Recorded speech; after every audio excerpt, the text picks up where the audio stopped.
Barat diantaranya Mainaman, khas dari Kepulauan Hinako, Olaya Semu dari Lahoni, Tari Moyo dan Tari Maina yang merupakan khas Kepulauan Nias.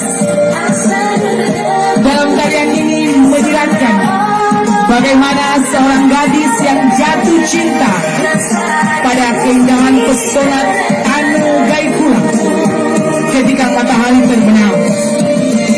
Dan juga tarian ini merupakan wujud kebanggaan gadis-gadis Gaikula akan pesonanya Tuni Gaikula. Ladies and gentlemen, let's enjoy the presentation from West Nias.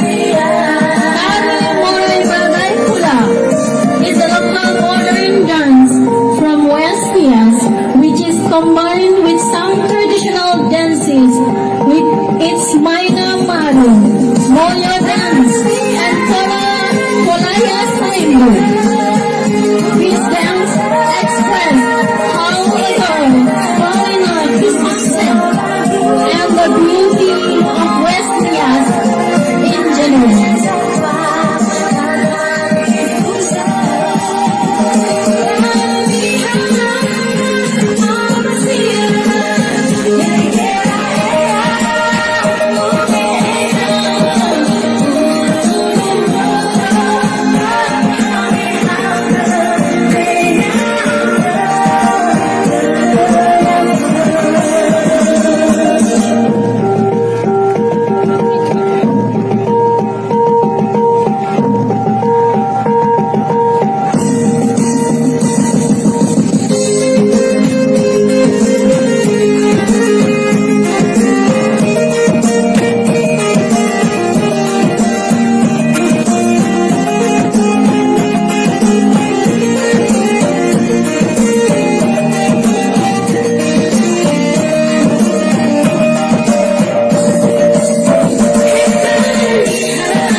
Kita berikan tepuk tangan yang meriah untuk penampilan dari Nias Barat Tari Aikula.